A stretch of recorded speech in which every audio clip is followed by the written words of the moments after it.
Welcome to The Line. We recently learned that a political action committee that has received funds from supporters of the proposed Santa Lena development in southwestern Albuquerque is spending money in support of Bernalillo County Commission candidate Stephen Michael Quezada. That spending has elevated the Santa Lena project to a top issue for the candidates in that race.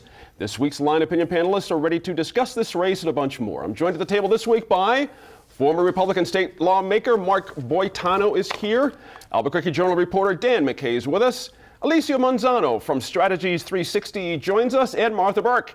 She's back. She's a political psychologist and author of Your Voice, Your Vote, The Savvy Women's Guide to Power, Politics, and the Change We Need. You know, Senator, one of the PAC contributors is also given to another Democratic candidate, to be accurate, in that county commission race. What do you think of the attention? Has Santa Lena somewhat swamped the race? This is my first question. There's other issues these people are going to have to be dealing with as time goes on.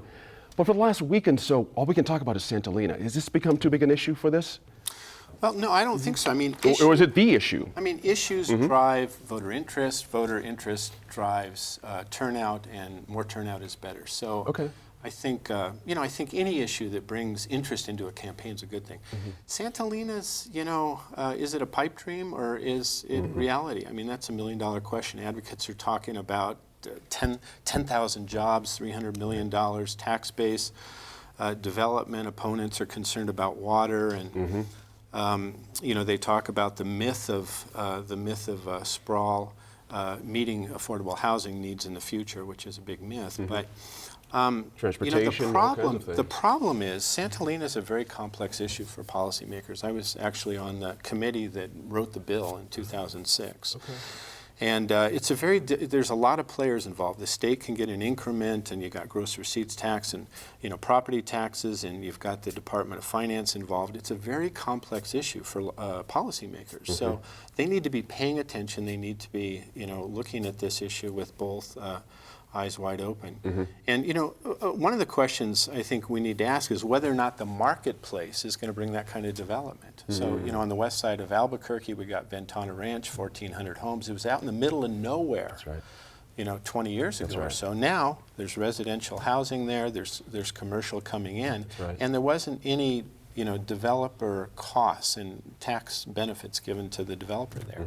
And now we've got Ventana West, where there's a PID, and Mesa del Sol and all this. So, I mean, there's a lot of questions that need to be answered, and it's a very complex issue. But I think policymakers need to be going into this with both eyes wide open. I couldn't agree more. And Alicia, with candidates versus policymakers, just to cut a bit of a fine hair there, it seems easy to demagogue this one, though, too, saying, I'm for this, I'm not for this. But it seems to me this issue has gotten clouded. Mr. Quezada has come out and said, I have not voted for this when I was on the school board. I'm not for this, but somehow he's got money coming at him. Right. It's a very strange thing. It is strange, and truth be told, that he hasn't shut the door on the opportunity once he's a commissioner. And I think that's where the other candidates are where we don't know where they stand, or we don't know where he stands specifically, because he hasn't said, no, I will not vote for this. And the fact that the Santa Lena PAC is contributing to his campaign, whether he gave that money back or not, they believe he's their guy. There's a reason that you spend money on billboards and paid media for a candidate, and it's because you think that they're going to be supportive of your initiative. Now, I live in the South Valley, and I don't agree with this development of suburban sprawl out on the Southwest Mesa, because there are so many infrastructure needs in my own community that I already see. We need roads, there's sidewalk needs, and then we talk about Pajarito Mesa, which was, it's a travesty what's happened out there without utilities and water and waste management. And I can't help but think about the water issue when you're talking about a suburban urban sprawl like this, which is, many of my neighbors use the acequias and the ditches for their pastures, for their agriculture needs, and I can't help but think that those water rights would be diverted to these neighborhoods, and we're already in the scarcity of water, would be a challenge for us. So, I'm glad that this is being brought to the forefront, and unfortunately it's money in politics that has brought Santa Lena to the forefront again. But as a community member, I'm really glad that it has been brought forward. Interesting. Dan McKay, we do have another candidate who has come straight out and said, I'm not going to take this money. I do not support Santolina at all. I'm wondering if how has that changed the dynamics in the race at all? You've got one person saying absolutely not, and the other two are sort of, well, maybe, sort of. Yeah, Pedrosa has been, Adrian Pedrosa, another Democratic candidate, he has been the most critical of the Santolina development and the master plan and the tax increment development districts that people are, that the commission is considering. So he's taken a pretty firm stand. The other two candidates, Stephen Michael Quesada and Robert Chavez, each of them has left the door open to perhaps supporting the development in some form. So there are some sharp lines being drawn in this particular race. Is it too thin a hair to cut, I'm going to use that thing again, to talk about TIDs and bids, as the senator brought up a second ago, at this point for voters? This is where it gets tricky for me. Voters are supposed to go into this thing and really parse a lot of information in where each candidate stands. Your sense of that? I think that, as is the case with a lot of political issues, Santolina is a symbol to people. There's an argument that almost has nothing to do with Santolina, but it's an example of whether you support development farther out on the west side versus development within the urban core. So in a lot of cases, I think that the details of a tax increment development district may not matter to people so much, but I think this broader debate over growth resonates with voters, and it's playing out.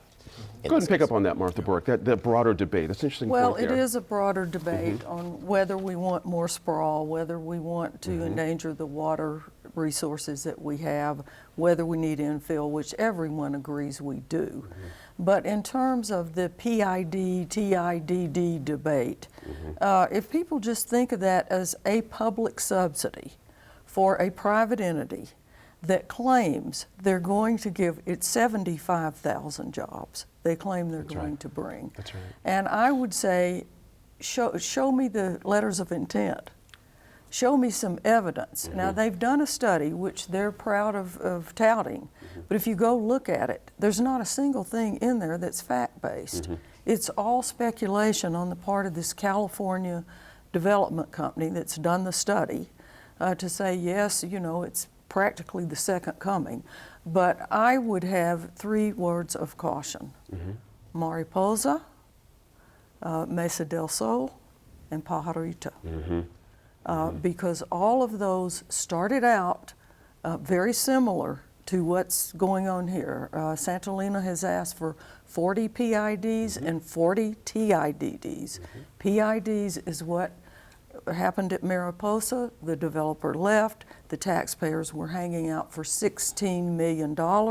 There was a lawsuit. They had to be bought out of bankruptcy.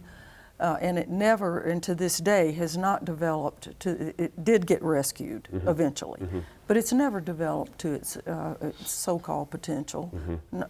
Neither has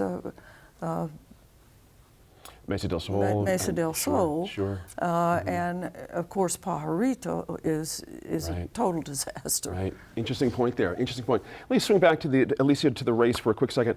I found it very interesting when Stephen Michael Quesada said he got off the airplane at the airport and saw this now infamous billboard using Breaking Bad and his role on Breaking Bad and some of the lettering, the artwork from Breaking Bad. Was that fair play? I mean, again, it was for him. It wasn't against him. It was for him. But was that fair to Stephen Michael Well, Quesada? it's got to be really intriguing to get off of a plane and see that something is not your message. Yes. And he indicated that this wasn't the message he wanted to put forward to voters, that he wanted to be seen as a community member, not as an actor. Right. And so it's kind of counterintuitive to the message he's trying to be putting out, and it just shows that when you put money in politics, you don't have control over your campaigns. There you go. Yeah, it's a big problem. Well, how about for you? Let's finish up. We got a minute left, Mark. TIDs and bids in what Martha was mentioning a second ago. You started us off on this. Again, is it too nuanced for the average voter? Why should they care at this point? They're not going to be able to understand the complexity of TIDs and PIDs and special assessment districts and all that. But, sprawl is necessary because we need affordable housing. So it equates to entry-level housing for thousands and thousands of New Mexicans. May I take a The reality small is, exception? Sure. the reality is there isn't enough land in our infill in Bernalillo County to provide housing for future future homeowners. Going to give the Martha We need last word on more. that. What Santolina is claiming, though, is if we build the houses, the industry will come, and that's where the tax subsidy is going to get paid back, and on and on and on. But again, let's see some letters of commitment. Let's see even one company say, boy, I can't wait to get into that development. It's all pie in the sky. And usually what happens is industry comes in and then the builders say, yeah, let's do some housing to support this. Not the other way around. Just because there are houses out there, companies come in for an educated workforce, good schools, quality of life. They don't come in because there are 1,000 houses out there that are vacant. We're going to pick this one up the next time, as they say. When we come back to the line, we discuss a recent hearing in Las Cruces on allegations that supervisors in the New Mexico Human Services Department instructed employees to falsify some applications for food assistance.